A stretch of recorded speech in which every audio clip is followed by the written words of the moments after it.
महाविकास आघाडीचे सर्व मान्यवर नेते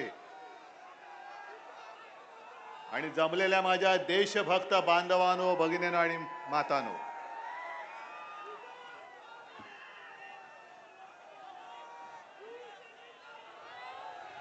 गेल्या महिन्यामध्ये मी बुलढाण्यामध्ये येऊन गेलेलो आहे. पण गेल्या महिन्यापेक्षा आज जरा उष्णता वाढली आणि उष्णता केवळ सूर्य तापले म्हणून नाहीये, जमीन तापले म्हणून नाहीये, तर या महाराष्ट्रातली जनता आता पेटलेली आहे म्हणून उष्णता वाढलेली आहे. मला एका गोष्टीचा नक्की अभिमान आहे की यापूर्वी देखील मी लोकसभेच्या प्रचारासाठी आलो होतो. प्रचंड सभा झालेल्या आणि आजच्या सभेकडे सगळ्यांचं लक्ष होतं की किती गर्दी होईल. पण अभिमान मी जो म्हणालो तो याच गोष्टीचा आहे की गेल्या वेळेपेक्षा जास्त गर्दी आज मला दिसते. आणि सगळे देशभक्त पक्ष एकत्र आलेले आहेत. काँग्रेसचा झेंडा आहे, कम्युनिस्ट आहेत, खेडेकर ताई आहेत, शेळके ताई आहेत, सगळेच आहेत. आणि उमेदवार कोण, कोणाला निवडायचं हा प्रश्न मी तुम्हाला विचारतोय. कारण एका बाजूला कोण आहे, कोण गद्दार, आणि हा गद्दार असा तसा नाहीये. तर ज्या शिवसेनेने त्यांना राजकीय जन्म दिला त्या आपल्या आईच्या कुशीवरती वार करणारा तो गद्दार आहे. आणि त्याच्या समोर तुमच्यावरती जे अन्याय करतात त्या अन्यायावरती वार करणारा आपला नरेंद्र खेडेकर उभा आहे. कोणाला मत देणार तुम्ही? कारण हा जिजाऊचा जिल्हा आहे. गेल्या महिन्यात मी आलो होतो, सिंदखेड राजाला गेलो होतो आणि ज्या जिजाऊनी एक तेज आपल्याला दिलं छत्रपती शिवाजी महाराजांच्या रूपाने, त्या मातेचा हा जिल्हा आहे. आणि त्या मातेच्या जिल्ह्यामध्ये भगव्याशी गद्दारी करणारी अवलाद आपल्याला आता शिल्लक ठेवता येणार नाही. तिला या मातीमध्ये गाडावीच लागेल, गाडावीच लागेल. जसजशा निवडणुका जवळ येत आहेत, एक काल परवाकडे पहिला टप्पा पार पडला पूर्व विदर्भातला.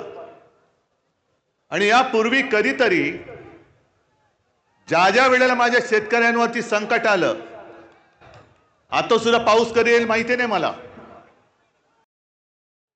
पण ज्या ज्या वेळेला आपत्ती आली, आता गेल्या आठवड्यामध्ये सुद्धा अवकाळी झाला, तेव्हा कधीतरी नरेंद्र मोदी तुमच्या शेतीचे होते काय? आता ते फिरतायत, सगळीकडे फिरतायत. का फिरतायत?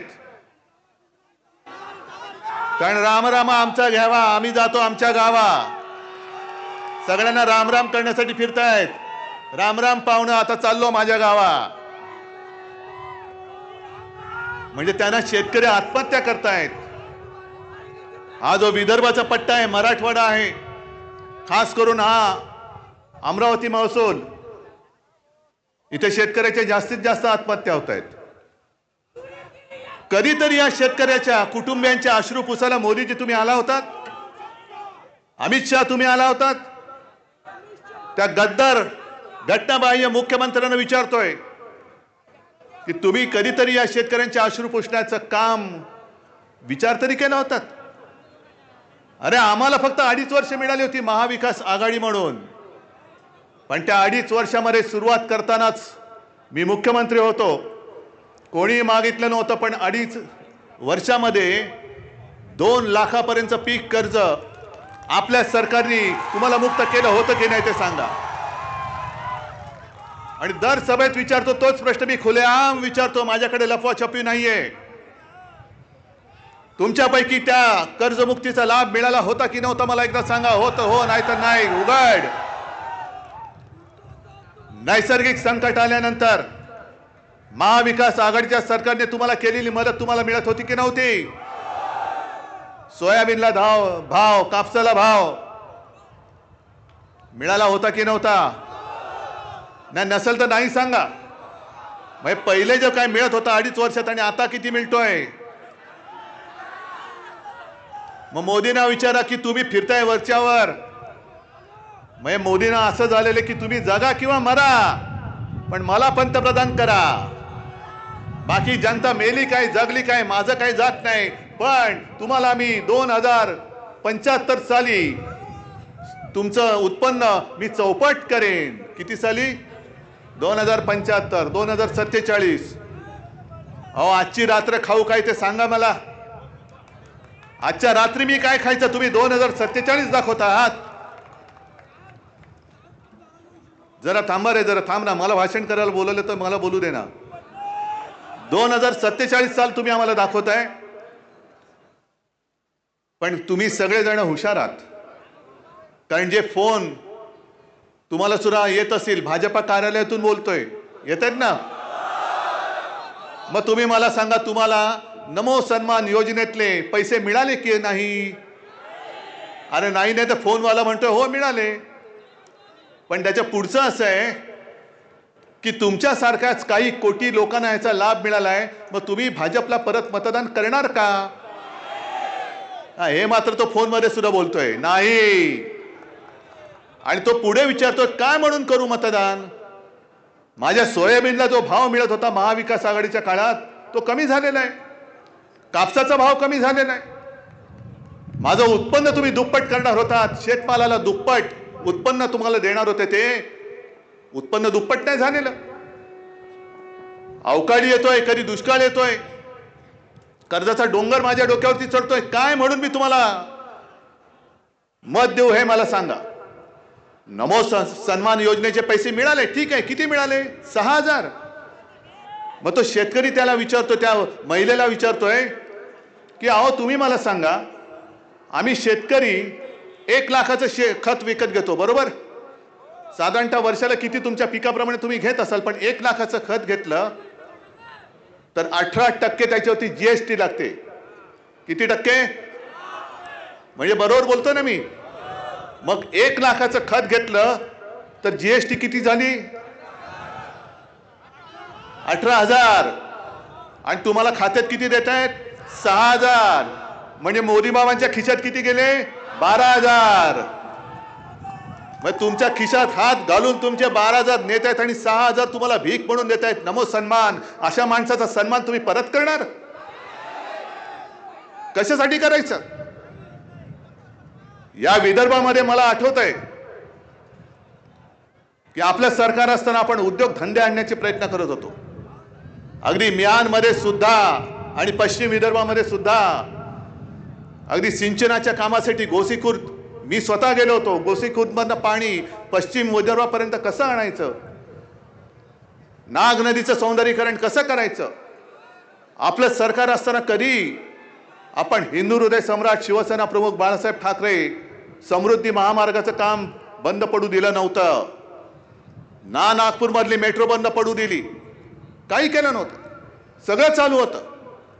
अगदी आपली बोलणी चालू होती टाटा एअरबस सुद्धा नागपूरमध्ये किंवा विदर्भात आणायची.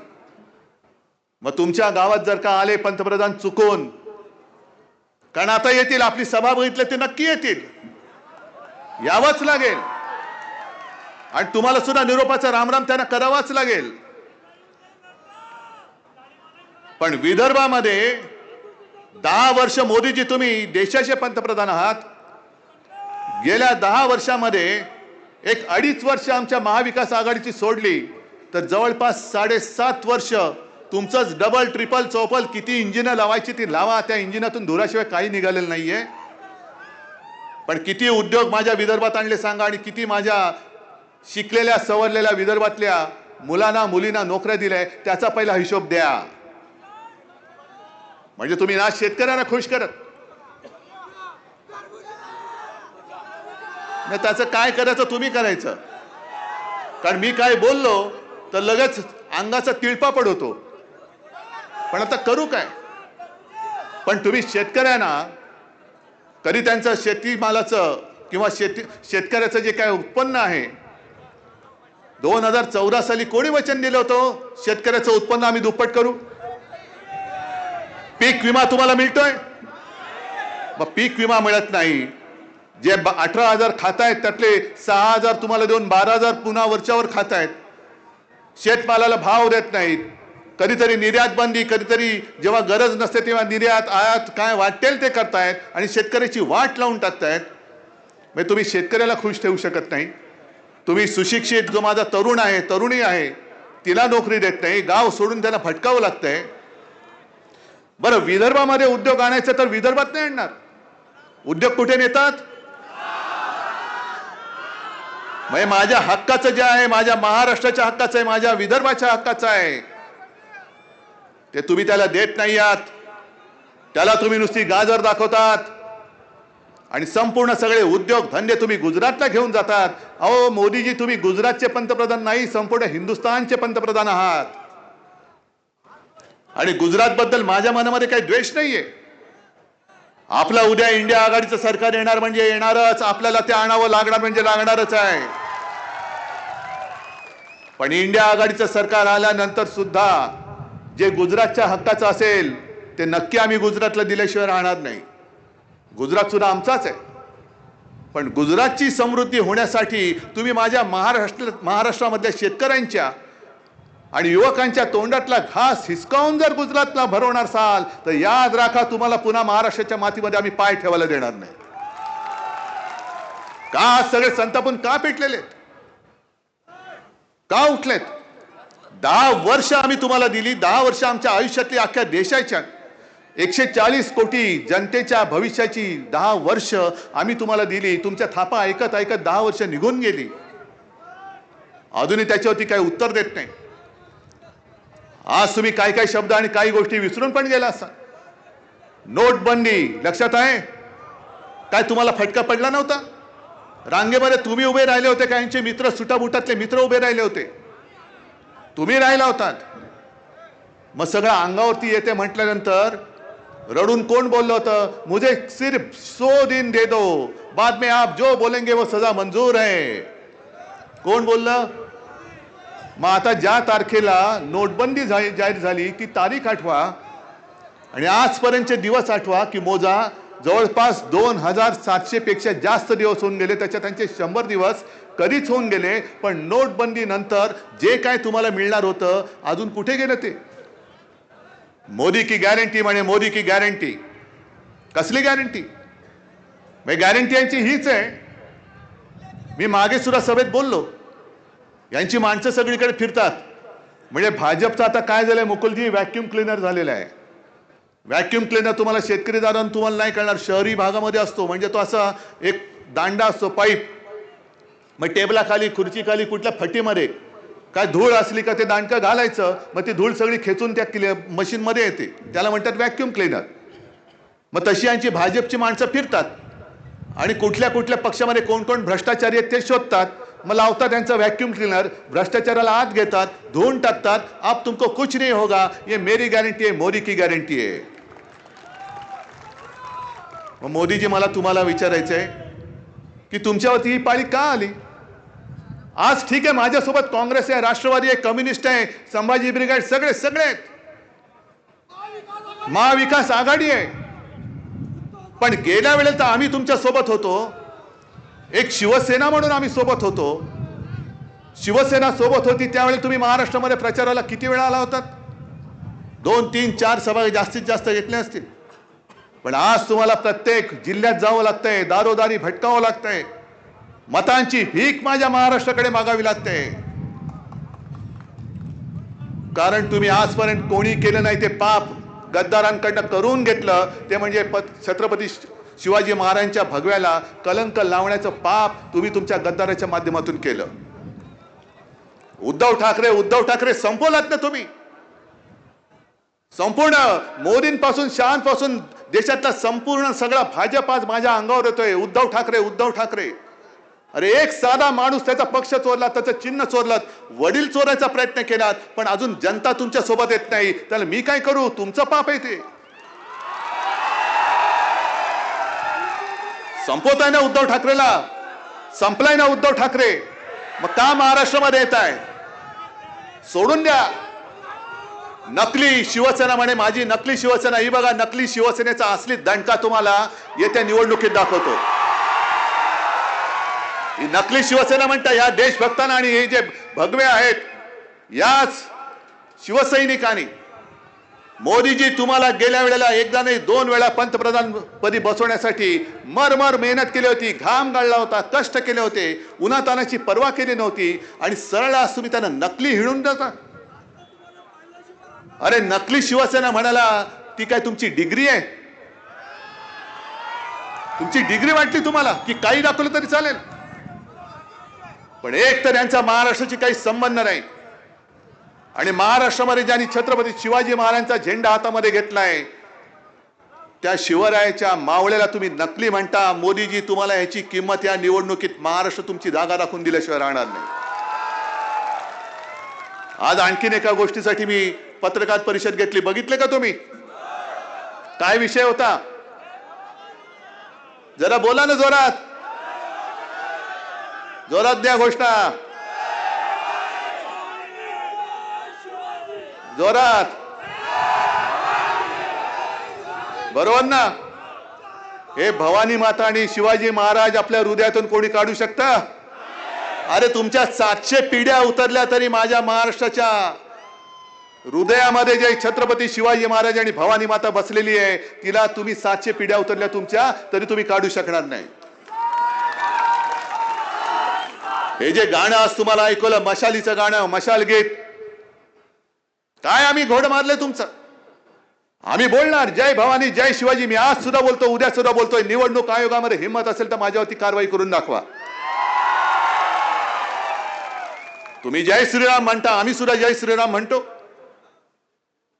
तुम्ही तिकडे कर्नाटकामध्ये बजरंग बली की जय बोलून मतदान करा म्हणता. अमित शहा तिकडे मध्य प्रदेशमध्ये तुम्ही जर का आमचं सरकार बनवलं तर तुम्हाला रामललाचं दर्शन मोफत देऊ म्हणता. आम्ही तसं बोललोय, पण आम्ही आमच्या भवानी मातेचा गजर केला. कारण भवानी माता आमच्या महाराष्ट्राचं कुलदैवत आहे, छत्रपतींचं कुलदैवत. ती भवानी माता, अरे तिला वंदन केल्याशिवाय आणि तिला वंदन करूनच छत्रपती शिवाजी महाराजांनी हिंदवी स्वराज्याची स्थापना केली होती. ती माझी भवानी माता, तिचे आशीर्वाद हे माझ्या जनतेच्या रूपाने माझ्या समोर बसलेले आहेत. पण तुम्ही वेडेवाकडे काही कायदे कराल. एक तर तुम्ही म्हणजे निवडणूक आयोग, तुम्ही माझं नाव, शिवसेनेचं नाव गद्दारानं दिलं, माझं चिन्ह त्यांना दिलं.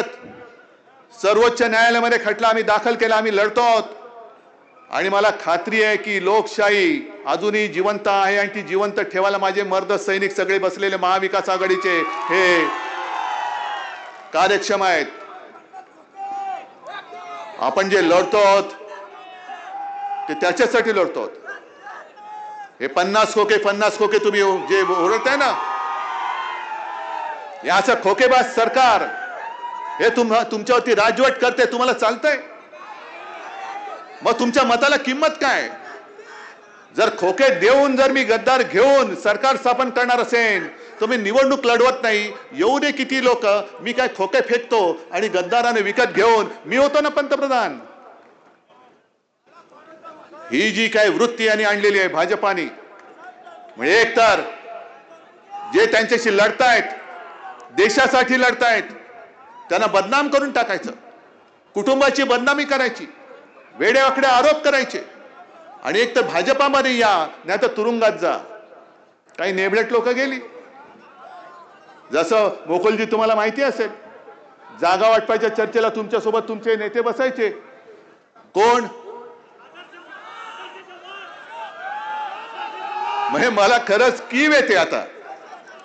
भारतीय जनता पक्षाची, ज्याला मी भाडकाऊ जनता पक्ष म्हणतो किंवा भेकड जनता पार्टी म्हणतो, त्यांची मला आता कीव येते. अरे तुमच्यासोबत आम्ही होतो, आता तुमचं काय झालंय की सगळं बदनाम. म्हणजे मी मागे सांगितलं ना की त्यांची माणसं फिरतात मग एकेकाने घेऊन जातात, मग त्यांचं एक मंडळ बसतं. हा माणूस आणलाय, किती कोटीचा घोटाळा केलाय, यांनी 5 कोटीचं केलंय. चल रे, त्याला कोणतरी फालतू रस्त्यावरची लोक घेऊन जा. यांनी किती केलेलं आहे? यांनी 100 कोटीचा केलेला आहे. ठीक आहे, जरा बाजूला घे. यांनी किती कोटीचा केलाय? 500 कोटीचा केलेला आहे. हा जरा या बाजूला घे. यांनी कितीचा केलाय? 70,000 कोटी. अरे ये तुला मांडीवर घेतो. म्हणजे जेवढा घोटाळा मोठा तेवढा मान मोठा. बरं, 70,000 कोटीचा घोटाळा कोणी केला? मोदी. आणि ज्यांनी घोटाळा केला 70,000 कोटीचा, त्याच्या हातामध्ये महाराष्ट्राच्या तिजोरीच्या चाव्या कोणी दिल्या? मग लुटतय कोण?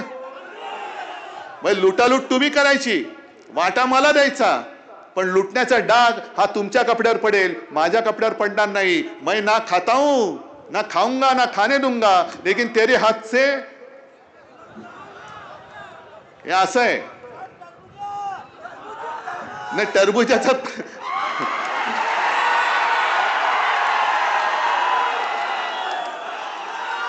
अरे मी तुम्ही टरबूज बोलला म्हणून मी टरबूज बोललो, पण मला कोणाबद्दल बोलताय ते माहिती नाहीये बाबा.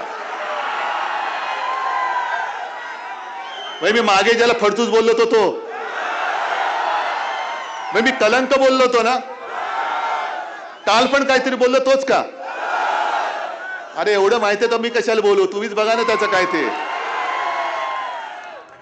ही सगळी वृत्ती जी आहे ना, यांच्या बरोबर त्यांचं जे काय म्हणतायत, ही नीती, ही देशाला खड्ड्यात घालणारी नीती आहे.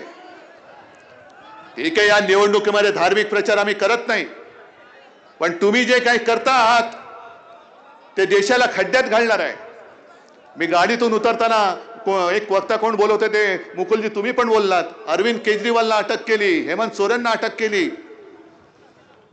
मग तुमच्याकडे जे आले होते आमच्या पलीकडच्या ज्या खासदार ताई, त्यांच्यावरची चौकशी का थांबली?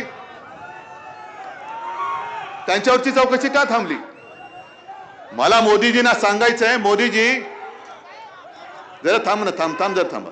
मोदीजी, तुम्ही जे भ्रष्टाचार म्हणून सगळीकडे गावोगावी ओरडत फिरतात, तुम्हाला ज्या आमच्या गद्दारताईंनी राखी बांधली, ती राखी बांधणारी तुमच्या पक्षात का आली? आणि दुसरी एक म्हण आहे की हातच्या कंकणाला आरसा कशाला? तर तुमच्या हातात जी राखी बांधले ना, तीच तुम्हाला भ्रष्टाचाराचा आरसा दाखवते.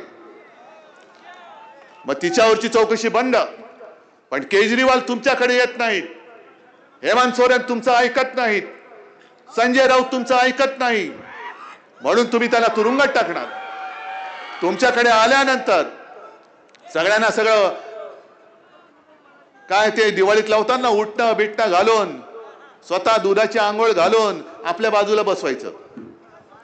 म्हणजे आणखीन एक त्या पलीकडच्या विदर्भातले तुम्हाला माहिती असेल, प्रफुल्ल पटेल, माहिती? त्यांच्यावरती आरोप काय केले होते? मी स्वतः त्याला साक्ष आहे. माहिती असेल, प्रफुल्ल पटेल 2019च्या मुंबईच्या सभेत माहिती, स्वतः पंतप्रधान बोलले होते. त्यांच्यावरती आरोप काय केले होते? मी स्वतः त्याला साक्ष आहे. मिर्ची का व्यवहार करते असेल, प्रफुल्ल पटेल मिर्ची से व्यवहार करते हैं. मिर्ची कोण? इक्बाल मिर्ची, जो दाऊदचा हस्ताक. म्हणजे इक्बाल मिर्ची व्यवहार केला, त्या प्रफुल्ल पटेलांवरती तुम्ही आरोप केले. पण तुमच्याकडे आल्यानंतर तुम्ही ज्या विमान खरेदीच्या घोटाळ्यावर आरोप केले होते त्याच्यात क्लीन चिट देऊन टाकली. आणि मिर्ची बरोबर व्यवहार केलेला प्रफुल्ल पटेल, तुम्ही ज्या जनतेसमोर त्याच्यावरती आरोप केले त्या जनतेसमोर तुम्ही त्याला गळ्याभर मिठी मारताय. पंतप्रधानजी, नेमका तुमचा खरा चेहरा कोणता तेच आम्हाला कळत नाहीये, खरंच कळत नाहीये. आणि हा सगळा कारभार जो मी काय तुम्हाला सांगतोय, अरे मी तर सांगतोय, तुम्ही भोगतात. तुम्ही शेतकरी किती आले तिकडे? सगळे शेतकरी आहात ना? मग तुम्ही जे काय मर मारताय, राबताय, अरे जमिनीमधनं कोंब फोडणारे तुम्ही मर्द सगळे सरकारला घाम नाही फोडू शकत? यांना काय वाटतंय? हे काय अजिंक्य आहेत? यांना कोणी हरू शकत नाही? असेल तुमच्याकडे ईडी असेल, इन्कम टॅक्स असेल, सीबीआय असेल, पण माझ्या या तमाम मतदारांकडे फक्त एक बोट आहे, जे ईव्हीएम मध्ये बटन आमच्या मशालीचं दाबेल आणि तुम्हाला भस्म करून टाकेल एवढी ताकद तुम्ही तुमच्या ईडी इन्कम टॅक्स सीबीआयची करा. पण या एका बोटाची ताकद या वेळेला हुकुमशानं दाखवावी लागेल. हे जे काय बोंबाबोंब करतायत, मी संपूर्ण अभ्यास करतोय. राज्यामधून जो काय प्रतिसाद मिळतोय, इंडिया आघाडीला प्रतिसाद मिळतोय, तो पाहिल्यानंतर आज यांचे सर्वे काही येऊ द्या, पण आजच्या क्षणाला आपल्या देशामध्ये इंडिया आघाडी 300च्या पेक्षा जास्त जागा जिंकते, हा माझा अंदाज आहे. आणि मला अभिमान आहे की त्या 300 मध्ये माझी बुलढाण्याची सुद्धा जागा आहे. फक्त एक तुम्हाला लक्षात ठेवावं लागेल की ही लढाई वाटते तेवढी सोपी नाहीये. हुकुमशहाला गाडायचंय, हुकुमशाला गाडायचंय. आणि म्हणून हुकुमशाहीच्या विरोधातले एक सुद्धा मत फुटता कामा नये. शेतकऱ्याचे कैवारी आम्ही सुद्धा आहोत. मी कृतीतून दाखवलेलं आहे. आंदोलन हा एक भाग असतो. जेव्हा सत्ता नव्हती तेव्हा देखील शिवसेनेने आंदोलन केलं होतं. देता की जाता हे शेतकऱ्याच्या कर्जमुक्तीसाठी आंदोलन करणारी शिवसेनाच होती. आणि सरकार आल्यानंतर तुम्हाला कर्जमुक्त करणारी सुद्धा आपल्या महाविकास आघाडीचं सरकारच होतं. आणि मी ठरवलं होतं, जर यांनी गद्दारी करून सरकार पाडलं नसतं तर 5 वर्ष पूर्ण होताना शेतकऱ्यांसाठी एक दुसरी काहीतरी चांगली मोठी योजना आणण्याचाही माझा विचार होता. कदाचित परत एकदा तुम्हाला कर्जमुक्तही मी केलं असतं, किंवा अशी काहीतरी एक ठोस योजना आणली असती की ती उगाच जाहीर करून तोंडाच्या वाफा दवडण्यापेक्षा मी तुम्हाला ते करून दाखवलं असतं. आणि म्हणून माझी तुम्हाला नम्र विनंती आहे की ही लढाई आता थेट लढाई झाली पाहिजे. हुकुमशाही विरुद्ध लोकशाही मध्ये अपक्ष वगैरे कोणी उभे राहतील त्यांना मत देऊन तुमचं मत वाया घालवू नका. कारण त्या संपूर्ण सरकारमध्ये एखादा माणूस कोणा त्याचं ऐकू शकत नाही. पण जेव्हा तुमचंच सरकार असेल, तुमचं ऐकणारं सरकार असेल, तेव्हा तुम्हाला आणखीन तिसऱ्याची गरज लागणार नाही. आणि मी तुम्हाला बांधील आहे.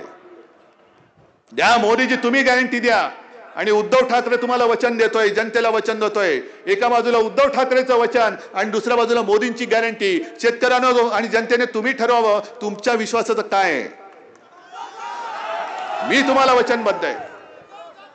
शेतकऱ्यांच्या हिताचं, सुशिक्षित बेरोजगारांच्या हिताचं, अगदी महिलांच्या सुरक्षिततेचं आणि गरिबांचं सुद्धा हे धोरण नुसतं आखून नाही सांगणार. तर आपलं इंडिया आघाडीचं सरकार आल्यानंतर त्या सरकारकडनं महाराष्ट्रामध्ये मी करून घेतल्याशिवाय राहणार नाही, हे मी तुम्हाला वचन देतोय. मग तुम्ही निर्णय घेतलाय पक्का? निशाणी काय नक्की? हा बुलढाणा इकडे मशाल आहे, अकोल्यात काय?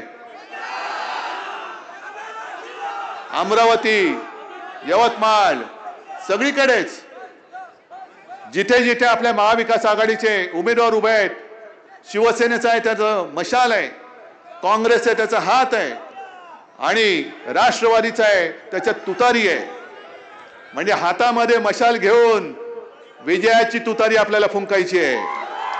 आणि मला खात्री आहे की नरेंद्रजी हे सगळे आपले मित्र, मला सगळ्यांना खास धन्यवाद द्यायचे. कारण शेळकेताई तुम्ही, खेडकरताई तुम्ही सुद्धा इच्छुक होतात. पण त्यांच्याशी मी बोलल्यानंतर, या ना इकडे, या या या सगळे या या यांनी पण इच्छा व्यक्त केली होती. पण हुकुमशाही गाडण्यासाठी मी जो त्यांना शब्द दिला त्याच्यावरती विश्वास ठेवून त्यांनी नुसती माघार नाहीच घेतली, महाविकास आघाडीचा उमेदवार जिंकून आणण्यासाठी पुढाकार घेतलेला आहे. म्हणून तुम्हाला तिन्ही ताईंना मनापासून धन्यवाद देतोय. आणि खेडेकरजी, तुम्ही उमेदवार आहात, पण तुम्ही मला सांगायचं किती लाखाच्या मताधिक्याने त्याने निवडून देणार? गद्दाराचं डिपॉझिट जप्त करून आलं पाहिजे, देणार निवडून? सगळ्यांना लाख लाख धन्यवाद देतो आणि आपली रजा घेतो. जय हिंद, जय महाराष्ट्र.